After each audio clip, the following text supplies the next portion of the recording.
반갑습니다. 쉽고 재밌는 철학의 이병철입니다. 오늘은 공리주의자 존 스튜어트 밀에 대해 알아보도록 하겠습니다. 존 스튜어트 밀은 영국 런던 태생인데요. 제러미 벤담의 친구였던 제임스 밀의 아들로 태어났습니다. 그러니 아버지도 공리주의 철학자였던 것이죠. 물론 제러미 벤담보다 제임스 밀이 어린데요. 이 집안의 아버지도 밀이고 아들도 밀이죠. 한 분은 밀이면 한 분은 보리를 하든지. 어떻게 이름이 똑같죠? 이런 후레자식 이러시면 안 됩니다. 밀은 성이지요. 아버지는 제임스 밀이고 아들은 존 스튜어트 밀인 것입니다.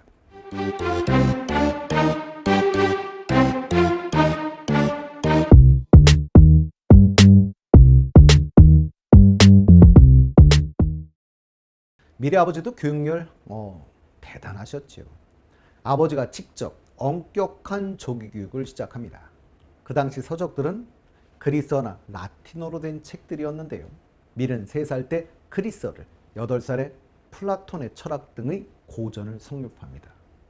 12살에는 미적분학과 기하학을, 13살에는 정치경제 분야를 모두 독파하지요. 우리나라로 따지면 초등학생입니다. 정말 천재들이지요. 현대학자들은 밀의 지능지수, 그러니까 IQ죠. 180에 가까울 거다라고 추측하고 있기도 합니다. 한국 최고의 천재가 율곡이라면 어찌 보면 서양 최고의 천재일지도 모르겠습니다. 아버지는 인맥도 대단하시죠. 아버지 제임스 밀은 일단 바로 표제에 소개해드렸죠. 제러미 벤담. 이 벤덤과도 친분이 있었고요. 그리고 친구 중에는 비교 우이론을 주장했던 리카르도 같은 이런 친구들이 있었습니다. 그 덕분에 존 스튜어트 밀은 리카르도에게서 경제학을 배우지요. 그러니 경제 파트 과외쌤이 리카르도였던 것입니다. 경제학을 제외하고 존 스튜어트 밀은 오직 아버지에게서 배웠을 뿐 정규교육을 받지 않았습니다. 그렇다면 친구는요? 학교 안 다녔으니까 당연히 없죠. 조기교육의 희생자였던 그에게 친구가 있을 덕이 없었던 겁니다. 밀은 나에게는 어린 시절이 없었다라고 실제로 고백하기도 했었습니다. 정말 가슴 아픈 이야기가 아닐 수 없지요. 실제로 밀은 아버지에 의해서 삶이 지배되었고 우울증에 시달리기도 했었습니다. 그런 밀에게 온 첫사랑은 25살에 자주옵니다. 그런데 불행하게도 그의 첫사랑인 헬리엇 테일러는 유부녀였었습니다. 그것도 애가 3명이나 있는. 밀은 헬리엇 테일러의 남편이 집을 비우면 그때 주로 찾아갔었지요.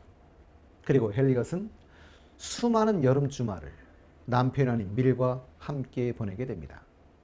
이런 관계는 무려 20년 가까이 지속되다가 헬리엇의 남편이 죽은 지 2년 후에 비로소 45살에 결혼으로 맺어지게 됩니다. 그러나 이 둘의 행복한 결혼 생활은 7년밖에 가지 못하지. 아내 헬리엇이 혈액으로 먼저 세상을 떠나고 말았기 때문인 것입니다. 밀의 대표적인 저서로는 자유론, 여성의 종속, 정치경제학 원리 등이 있는데요. 자유론에서는 자유의 중요성을 역설하고 있지요. 자유의 첫 번째 원칙은 모든 사람은 각자 최대한의 자유를 누릴 수 있어야 한다는 것이었고요. 자유의 두 번째 원칙은 개인의 자유가 다른 사람에게 해를 끼칠 때에는 제한될 수 있다라고 하는 것인데요. 많이 들어본 말입니다. 그리고 불완전한 인간이 토론을 통해 잘못을 수정함으로써 합리적 행위가 가능하다고 보아 토론의 자유를 강조하고 있기도 합니다. 그리고 여성의 종속에서 여성이 남성에게 종속되는 것을 당연시하던 19세기의 사회적 분위기에도 불구하고 밀은 여성의 종속이라는 책을 통해 인간이라면 성별을 불문하고 누구나 스스로의 능력을 발휘하고 행복을 추구할 권리가 있다라고 주장을 합니다. 그리고 여성의 사회적 진출을 막는 것은 공리주의적 관점에서 사회적 손실이다라고 주장을 하지요. 밀은 여러 차례 여성의 참정권을 의회에 상정하면서 여성에 대한 불평등한 대우를 개선하려고 노력했습니다. 그래서 페미니스트들이 가장 존경하는 인물로 꼽히기도 하죠. 1848년 존 스튜어트 밀은 그의 필생의 역작이라고 할 수 있는 정치 경제 원리를 출간하는데요. 옥스퍼드 대학교는 1919년까지 대략 70년 가까운 이 시기 동안 이 책을 주요 교재로 사용했었습니다. 물론 이유는 정확히 알 수는 없습니다. 하지만 항상 경쟁 관계에 있는 캠브리지 대학교가 알프레드 마샬의 1890년에 출간한 경제학 원리를 교재로 사용한 것도 이유 중에 하나가 될 수 있을 것 같습니다. 그럼 밀도 공리주의인데 벤덤과 대체 뭐가 다른 건가요? 벤덤은 쾌락의 수량화를 위해 쾌락의 질적 차이를 인정하지 않았죠. 쾌락은 오직 양적 차이만이 존재한다고 봤지만 밀은 쾌락의 질적 차이를 인정합니다. 그래서 밀에게 가장 잘 알려진 문장 우리 다 기억나시죠? 배부른 돼지보다는 배고픈 인간이 되는 것이 낫고 만족스러운 바보보다는 불만족스러운 소크라테스가 되는 것이 낫다라는 문장인데요.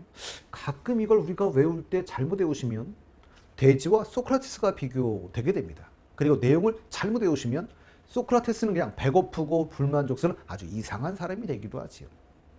그런데 이 유명한 문장이 말하고자 한 것은 대체 뭐였을까요? 돼지는 쾌락을 느낄까요? 뭐 안 되시면 고사상에 올라가는 거 화난 돼지머리 뭐 이런 거 떠올리셔도 큰 문제는 없지요. 사실 어린 시절 저는 시골에서 자랐는데요. 이 새끼 돼지 무지 귀엽습니다. 태어나면 잠시 눈을 못 뜨기 때문에 방 안에 들여놓는데요. 눈을 못 뜨는데도 얼마나 신나게 뛰어다니는지 코가 왜 그렇게 생겼는지 그때 알았습니다. 안 그럼 다칠 겁니다. 그럼 돼지는 언제 고통스러워할까요? 배고플 때, 못 자게 할 때. 그럼 언제 즐거워할까요? 잘 먹고 잘 잘 때. 그럼 돼지도 쾌락을 느끼지요. 근데 어떤 쾌락이지요? 물질적인 것에 기초하는 육체적 쾌락. 그럼 인간은 그런 쾌락 안 느끼십니까? 느끼지요. 하지만 인간은 돼지와는 다른 쾌락도 느낄 수 있다는 것이지요. 사람이 빵만 먹고 사는 건 아니라는 겁니다. 밀은 물질도 중요하지만 정신에서 느끼는 쾌락도 있다라고 주장을 하지요.